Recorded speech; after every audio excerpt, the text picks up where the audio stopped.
la primaire, venez, suivez-moi. Cette semaine, nous verrons la leçon intitulée « Souvenez-vous de ce jour où vous êtes sortis d'Égypte » qui couvre les chapitres 7 à 13 de l'Exode. Commençons. Dans la leçon précédente, nous avons vu comment Moïse et Aaron sont arrivés en Égypte.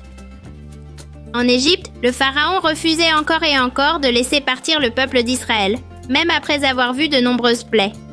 Chaque plaie montrait la puissance de Dieu et donnait au pharaon l'occasion de le reconnaître, mais il a choisi de ne pas changer.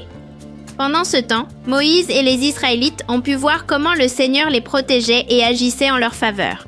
Ces signes ont renforcé leur foi et les ont aidés à faire davantage confiance à Dieu et à son prophète. Finalement, la dernière plaie arriva, la plus terrible de toutes, la mort des premiers-nés. C'est alors que le pharaon a décidé de laisser partir le peuple. Ainsi, après longtemps, Israël a pu être libéré. Cette histoire nous enseigne aussi quelque chose de très important. Tout comme les Israélites ont été libérés, nous pouvons aussi l'être spirituellement. Cette libération vient par Jésus-Christ, le Fils de Dieu, qui a donné sa vie pour nous sauver.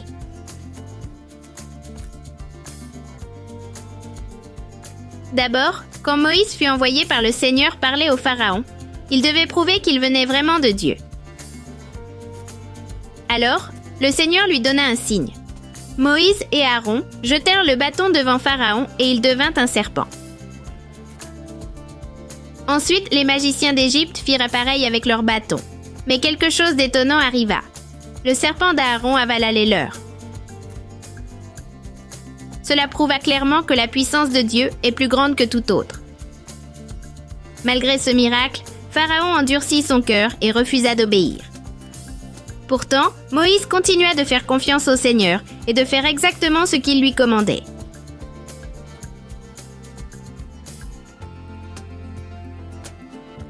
Ces chapitres relatent 10 fléaux que le Seigneur envoya sur l'Égypte pour montrer sa puissance et donner au Pharaon l'occasion de se repentir et de laisser partir le peuple d'Israël.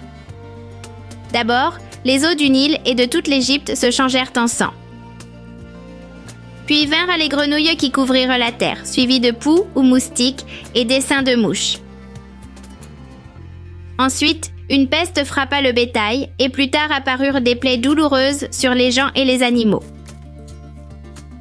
Le Seigneur envoya aussi une violente tempête de grêle qui détruisit récoltes et arbres, suivie de sauterelles qui dévorèrent ce qui restait. Puis vint une épaisse obscurité qui couvrit l'Égypte pendant 3 jours, tandis que les Israélites avèrent de la lumière chez eux. Malgré tous ces signes, le Pharaon endurcit son cœur à maintes reprises et n'obéit pas. Enfin, la 10e plaie fut la mort des premiers-nés en Égypte, du fils du Pharaon jusqu'au fils des serviteurs, ce qui poussa le Pharaon à laisser partir les Israélites, accomplissant ainsi la délivrance promise par le Seigneur. Pendant les plaies d'Égypte, Pharaon eut de nombreuses occasions de changer. Chaque fois qu'il voyait la puissance de Dieu, il semblait vouloir laisser partir le peuple, mais ensuite il endurcissait à nouveau son cœur et refusait d'obéir. Un cœur endurci refuse d'écouter, résiste à faire ce qui est juste et choisit d'ignorer Dieu. Pharaon vit de nombreux miracles, mais choisit quand même de ne pas changer. En revanche, un cœur tendre et humble écoute le Seigneur et est prêt à obéir. Les Écritures enseignent que lorsque nous sommes humbles et cherchons Dieu, il peut nous aider à changer et devenir meilleurs. Cette histoire nous rappelle que nous avons tous la capacité de choisir. Nous pouvons endurcir notre cœur ou bien l'adoucir. Et quand nous choisissons d'écouter le Seigneur, il peut nous guider et bénir notre vie. Lors de la dernière plaie d'Égypte, le Seigneur donna des instructions très précises aux Israélites pour qu'ils soient protégés. Ils devaient prendre un agneau sans défaut, le sacrifier et déposer son sang sur les montants de leurs portes. Cette nuit-là, le Seigneur traverserait la terre et les maisons marquées du sang seraient protégées. Grâce à leur obéissance, les Israélites furent délivrés. Cet événement est connu sous le nom de Pâques et est rempli de symboles qui désignent Jésus-Christ. L'agneau représente Jésus, qui est parfait et sans péché. Le sang sur la porte symbolise son sacrifice, qui nous protège spirituellement. Le pain sans levain nous rappelle de nous éloigner du péché, et partir en hâte signifie laisser le mal derrière soi sans hésiter.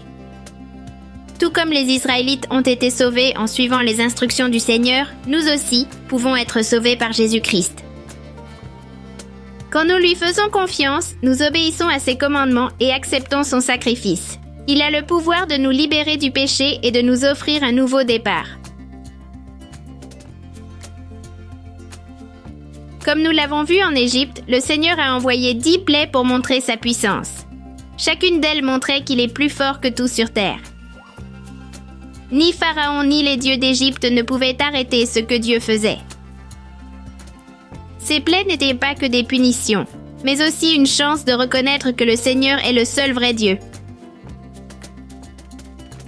Il voulait qu'ils sachent qu'il a pouvoir sur toute la terre. Les Israélites ont pu voir ces miracles et apprendre à faire davantage confiance en Dieu. Chaque plaie montrait que le Seigneur était avec eux et qu'il pouvait tenir ses promesses. Cette histoire enseigne que la puissance de Dieu est toujours réelle aujourd'hui. Quand nous lui faisons confiance, nous pouvons croire qu'il peut nous aider en toute situation.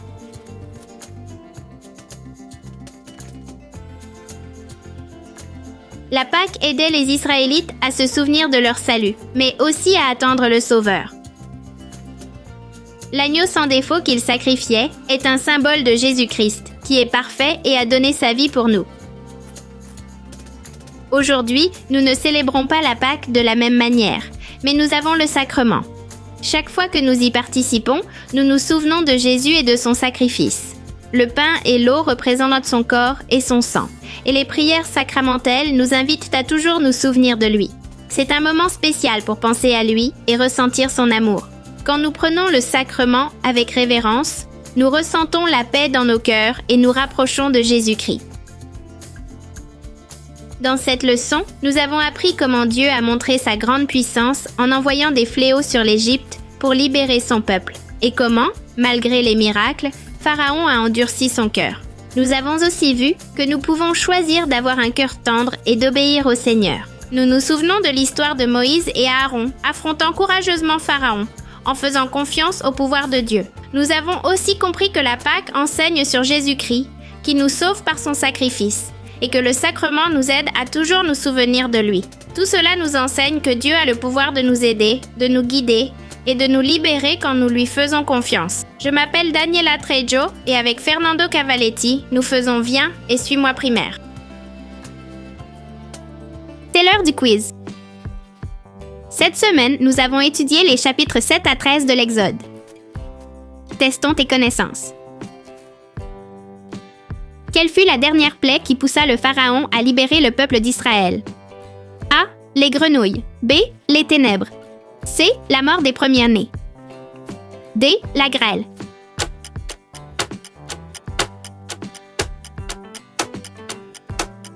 Exact. La mort des premiers-nés a poussé le Pharaon à libérer le peuple d'Israël. Qu'a fait le bâton d'Aaron devant le Pharaon? A. Il s'est transformé en feu. B. Il s'est transformé en serpent. C. Il s'est cassé. D. Il s'est transformé en eau.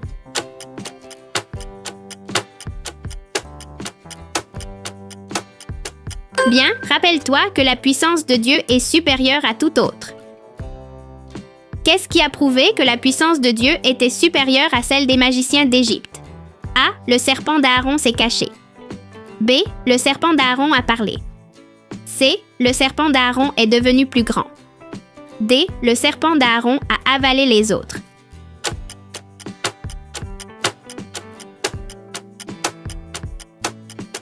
Bien. C'était un rappel que la puissance de Dieu est plus grande que tout. Que devaient faire les Israélites pour être protégés durant la dernière plaie? A. Mettre le sang de l'agneau sur leurs portes. B. Quitter leur maison. C. Allumer une lumière. D. Prier dans le temple.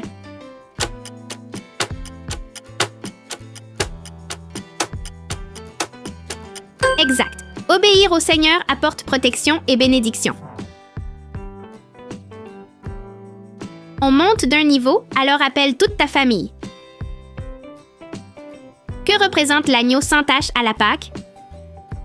A. Moïse. B. Le peuple d'Israël. C. Les prophètes. D. Jésus-Christ.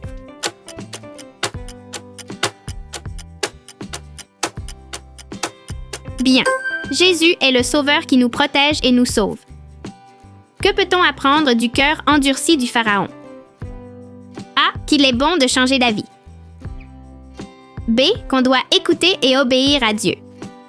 C. Qu'on doit ignorer les miracles. D. Que le pouvoir vient des hommes.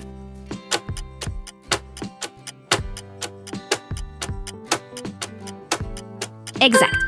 Un cœur humble permet à Dieu de nous guider.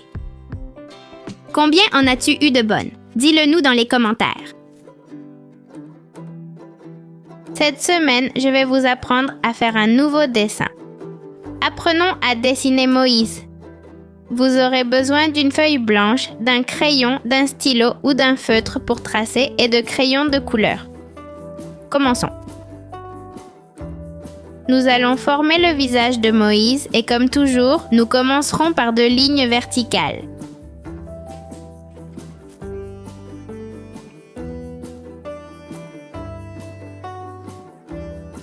Laissez assez d'espace, mais pas trop, pour faire le visage entre ces lignes. Maintenant, de chaque côté, nous allons faire ses oreilles. À l'intérieur, on va mettre une petite marque comme ça. Et nous allons commencer par tracer le nez. Pour faire le nez, on va faire comme un long crochet. De chaque côté et au-dessus du nez, on va placer les sourcils. On les laisse un peu épais pour les remplir de gris ou de blanc. On mettra les yeux comme 2 petits points de même taille. Et on va mettre des marques d'expression et vu l'âge de Moïse, quelques rides comme ça. Et maintenant, on va commencer à former la barbe. Cette partie est très simple. On relie ce point au nez, puis le nez jusqu'à ce point. Et à partir d'ici, on va décider la longueur de la barbe de Moïse. Vous voyez, ce ne sont pas des lignes parfaites. Ça va donner un meilleur effet à votre dessin. Et maintenant, à l'intérieur de cette barbe, on fait un cercle pour voir la bouche et un sourire, avec une petite ligne en dessous pour la lèvre et au-dessus de cette forme, on va mettre un ruban ou un nœud.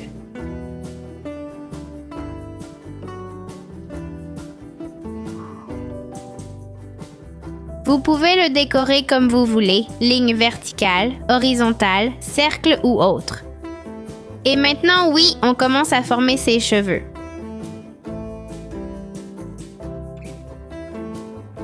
On va le descendre un peu sous les oreilles et à l'intérieur, on ajoute quelques lignes pour un meilleur effet.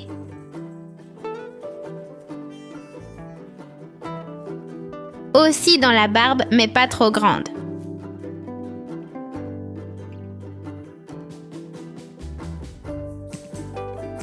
Maintenant qu'on a le visage, on commence par le cou sous la barbe, comme 2 lignes inclinées qu'on relie avec ces lignes horizontales qui se rejoignent en pointe.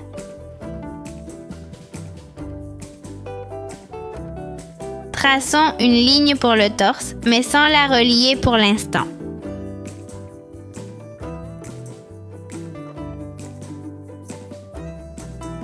Ajoutons quelques lignes à l'intérieur pour les plis du vêtement et mettons une ceinture ou un nœud ici sur la tunique.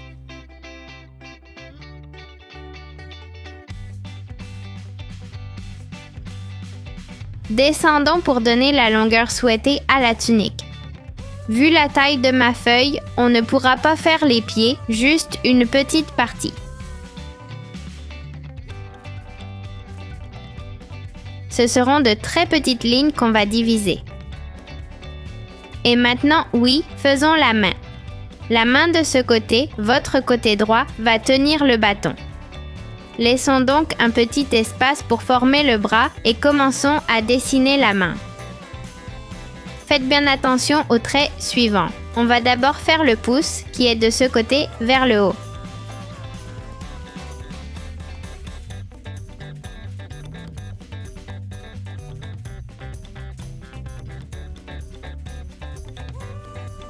et le reste des doigts tiendra ce bâton par ici.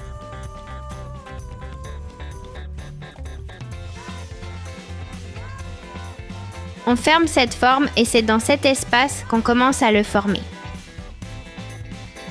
Montons avec une ligne la plus droite possible et on va la relier de ce côté.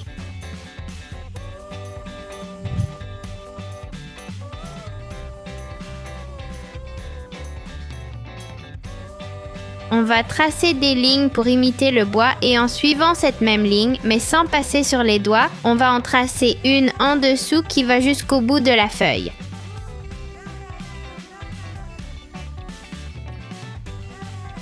Pareil pour l'autre.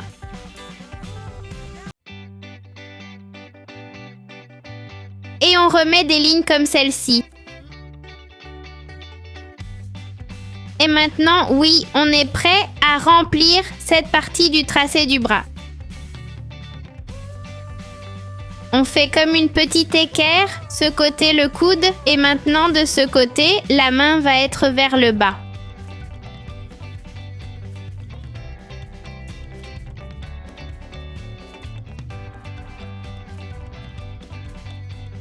Et voilà, c'est comme ça qu'on a fait Moïse. On va ajouter quelques détails, comme la couture des vêtements, des lignes pointillées, quelques coutures par ici, peut-être un ruban de plus de ce côté ou un nœud pour la ceinture. Tu peux mettre une décoration, celle que tu veux, des triangles, des cercles.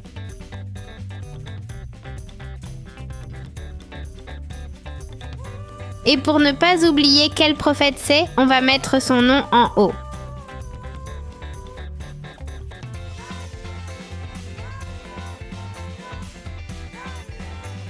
Et voilà, on peut le remplir de couleurs.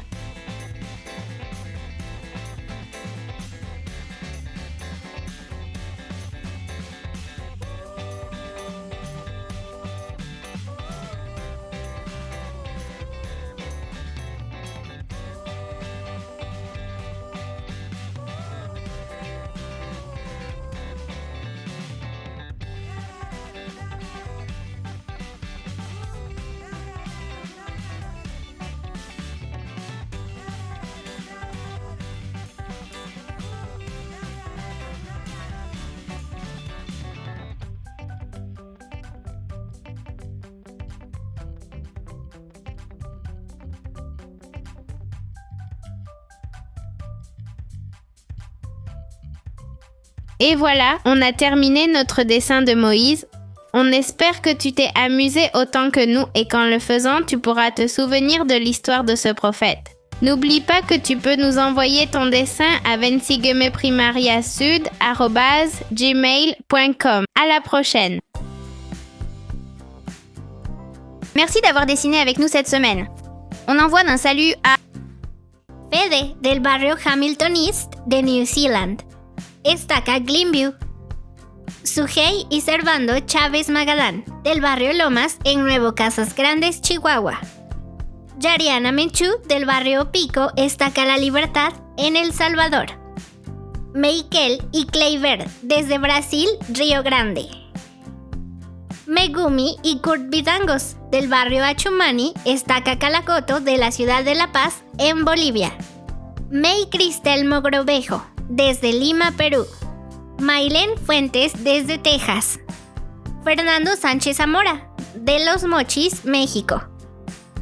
Camila Bajamonde, de la Estaca Pueblo Libre, en Lima, Perú. Belani Hidalgo Martínez, de Costa Rica. Montserrat Ambrosio Tucux, de la Estaca El Bosque, barrio El Prado, Quetzaltenango, Guatemala. Samantha y Andrés Estrada, de Guatemala. Samira Disla, de República Dominicana, barrio Salcedo. Santiago Rivas. Stephanie Aguilar, de la Rama Centro, en Chile. Emily, Jeffrey, Richard y Darling, desde El Salvador, San Salvador. Donatella Ospina, de la Estaca Juárez Sur, en México.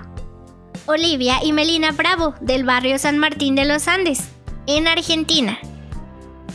Amelie Polanco, del barrio Pleasant Green 2, desde Utah. Mila y Matías Ramos Salomón, del barrio Libertad, en Atlixco.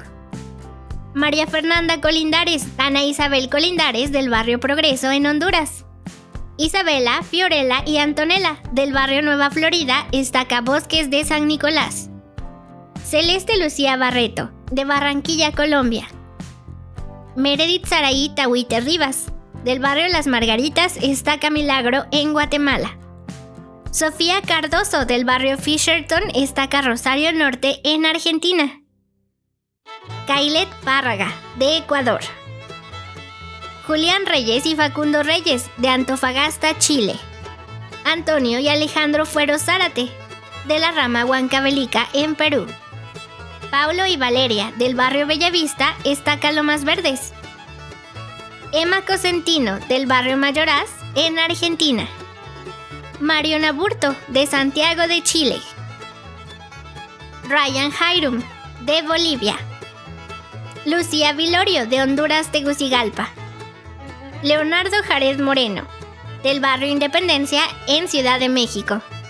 Ander y Eva Piña Ventura, del barrio Madero, Estaca Atlixco. Ariel Romero, Yauri Romero, del barrio Imbaya, en Ecuador. Emma y Suri Hernández, del barrio Vista Hermosa, en Atlixco, México. Gael y Derek, de Utah. Juan Emilio Mendoza, Ana Paula Mendoza y Astrid Marcela Mendoza, de la Estaca Calvario, en Huehuetenango, Guatemala. Elisapeta, de la rama Río Colorado, en Arizona. Mosía y Kailet Párraga, de Ecuador. Antonella Gómez, del barrio Placilla, en Chile. Catalina Rivas, de Arequipa, Perú. Josefa Zurita, del barrio Loovalle, en Santiago, Chile. Zoe Cárdenas, de Honduras. Lourdes Soto, de Argentina. Leilani Montaño Arce, del barrio La Conquista, en Culiacán, Sinaloa. José Atila y Aitana Yanis, de la Estaca Villahermosa. Gael Choquevilca, del barrio San Ignacio, en Salta, Argentina. Perla Arévalo, de Guayaquil, Ecuador, Estaca Fortín, barrio Sinaí. Aarón Sandoval, en Utah. Iliana Lequi Maldonado de la Torre, desde Ecuador. Sarita Mendoza, de Guatemala. Sofía Cardoso, del barrio Fisherton, en Rosario Norte, Argentina. Ainara Salvatierra, del barrio Ciudad Colón, Estaca La Sabana, en Costa Rica. Liam Samuel, desde Colombia. Itan Salazar, del barrio Loma Grande, en la Estaca Marcos, en Argentina. Luciana, Santiago y Mateo, desde Tumbes, Perú. Meredith Saraí y Patrick Liam, desde Guatemala. Victoria, Elizabeth y Catalina, de la Estaca Celaya, barrio Las Fuentes. Micaela Ramos, desde Texas. Isabela Castillo, desde Sao Paulo. Erandi Cedeño y Renata Ávila. Samira Disla Rosario, desde República Dominicana. Byron, desde Argentina, del barrio Parque Barón. Paula Mota Macías, del barrio Saravia, Estaca Laguna. Evolet Mateo Cabrera, del barrio Ferrocarril, Estaca Montevideo, en Uruguay Norte. Susana Noemí Mendoza Lucas, de la rama Tojocas, Estaca Centro, de Huehuetenango, Guatemala. Ian y Audrey Solano, del barrio Vista Alegre, en Panamá. Pour que ton dessin apparaisse dans la prochaine vidéo, n'oublie pas de suivre le tutoriel de cette semaine. Merci d'avoir dessiné avec nous. À la prochaine!